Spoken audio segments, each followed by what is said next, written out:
Hi everybody, and a warm welcome back to MapleLeaf Customs in Switzerland. I'm Andrew, and on the bench today is a Hot Wheels 1968 Dodge Dart.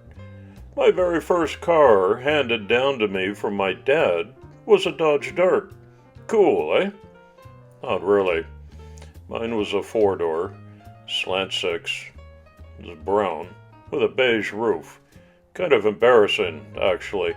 Would have rather had this one, but without this garish paint scheme. Art cars. Hot Wheels, what were you thinking? Those rear tires look exactly like lemon slices. This is the reason aliens fly right past us. So I gotta do away with that. And fix this up and put a little MLC touch on it. Every strip down begins with the little car going into my bench vise. And in Europe, I use a 4mm drill bit to separate the chassis from the body. Blue glass on this one, I can work with that today. Diecast body. I do like the late 60s design lines on the Dart, especially on the two-door. One-piece sport interior. I think I'll change the color on that and a steering wheel swap.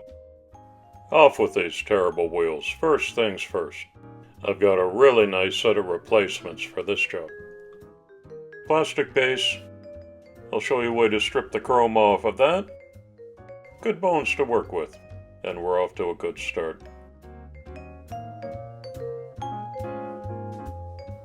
I hope you'll be dialed into my channel for some upcoming specials. Next weekend is the fantasy build, the Big Rig Huey. I've got a Superfast on the bench as well. This month's Four Horsemen build is an Indy racer. You can use any racer you've got. I've got a 4K sub giveaway coming up real soon. And my annual Canada Day Invitational is July 1st. I hope you'll be tuned in for each and every one of these. Please be masked up when you're doing your paint stripping, no matter what brand you use. Make sure it's a well-ventilated area. Mine goes to work awfully fast, and today it slides off pretty well, but a little bit of stubborn paint stayed behind. Here's my method for Dchroming any of the plastic pieces. This is just regular kitchen oven cleaner or barbecue cleaner. I spray that on. I close it up just to keep the fumes in. It's super cheap and fast, and you've already got this at home, so no need to buy anything special. Today's community shoutout goes to Sean Korol, a fellow Canadian. I'm inviting you to follow the link in the description to check out his custom work and say hello from MapleLeaf Customs. Thank you. Dodge Dart is a line of automobiles marketed by Dodge from the 1959 to the 1976 model years in North America, with production extended to later years in various other markets. The fourth generation of Darts, which includes this one that I'm working on, were produced between 67 and 76. I can remember the Dart and the Duster and the Demon all roaming the streets about the same time. The 170 cubic inch 2.8-liter slant six engine was standard equipment, although the Swinger was enhanced, and the hottest Dart, the performance-oriented GTS, came hopped up with a 300 horsepower, 383 cubic inch or 6.3-liter big block as an option. Zoom zoom. Ah, the muscle car days.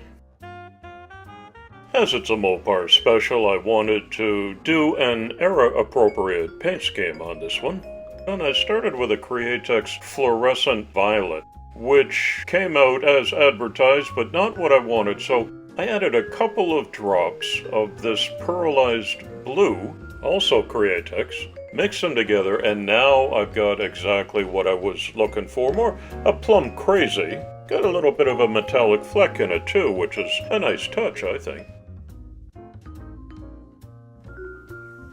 Focusing on the interior, I do my requisite steering wheel swap. After a little bit of careful internet research on Google Images, the 68 steering wheel looks like this. And look what I was able to produce with the 3D printer. That is exactly the same. I'm so happy about that. I drill a pilot hole for the column and a little bit of super glue, affix it in there, and boom, that is a nice change. Primer the whole thing. I'm going to give this a white leather interior look, which will go nicely with the Plum Crazy. Another pilot hole with the pin vise, and I bend a household straight pin into a stick shift. You know, use what you got around the house. It's often what you need is laying around somewhere.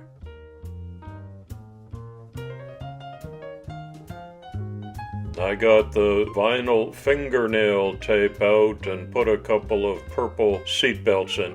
Did you know, in '68, the year of this car, seat belts were just an option, and not too many customers went for them.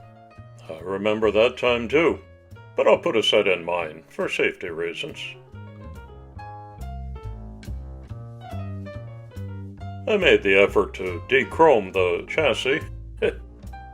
Next step is to put some chrome back on, but just on the front grille and the tailgate in the back.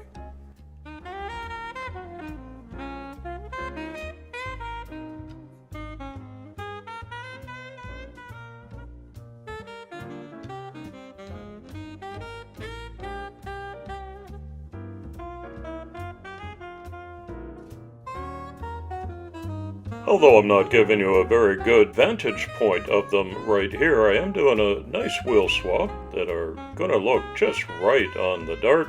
I'll give you a better look at them in the reveal at the end.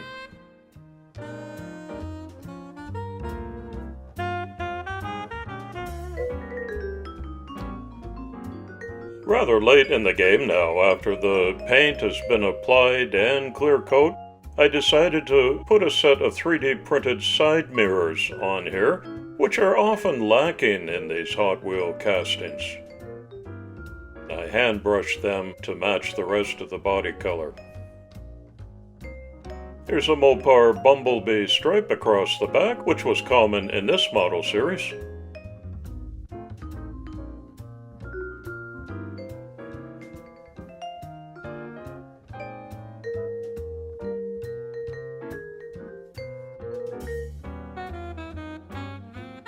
A little more Google Images research shows that just the Dodge emblem was put on the right front of the hood and the two front quarter panels, although there were many different variations. A little more chrome detail on the side mirrors to look like a reflection, and the door handles for authenticity. These are the taillights on the GTS, and the closest match I could find in clip art was these. But first I chromed the Plum Crazy body color. The decals will be applied on top of this and look really sharp.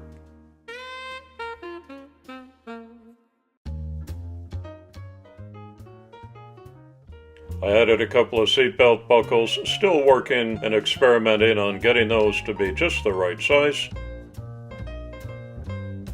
Now the blue glass doesn't look so bad when it goes with the Plum Crazy. It's a nice fit back together, and as always a couple of 256 Phillips head screws to tighten it all down.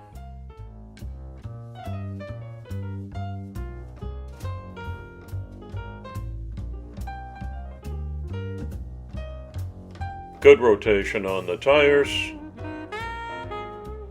And a road test. All right, let's have a closer look. Now you can see the Goodyear Eagles that I put on. They're a set of real riders that look perfect for late 60s muscle cars. I added a GTS badge in the bumblebee stripe just on the sides. There's a look at the taillight decals. I love the Mopar colors, and Plum Crazy is just right on this one. Minimal detailing on the bottom of the chassis. You got to admit those side mirrors add a nice touch. Overall, I think it's a really sharp replication of the late 60s Dodge Dart, and another sentimental excursion for me. Wow, I just did not like the vomit-inducing art car look that I started with, especially the wheels, but I'm totally satisfied with this rendition. The staggered Goodyear Eagles give it this great-looking rake. Don't you love the stance on it now? And the clear coat makes the lights dance off of the body. I'm glad Hot Wheels put the hood scoop on there because that's appropriate. And I'd love to hear your respectful comments as to what you think of the '68 Dodge Dart and what I did with it, and if you have any memories of these muscle cars back in the day. And be sure to tell me where you're watching from too, because I'm keen to know that about my viewers. It's long been my practice to put these customs in a blister pack that I made up and take them to my local Goodwill store where they get handed out as gifts to little boys and girls. Thanks for visiting my channel today. I sure hope you enjoyed this and you'll give it a thumbs up. Come on back soon and often. It's coffee time.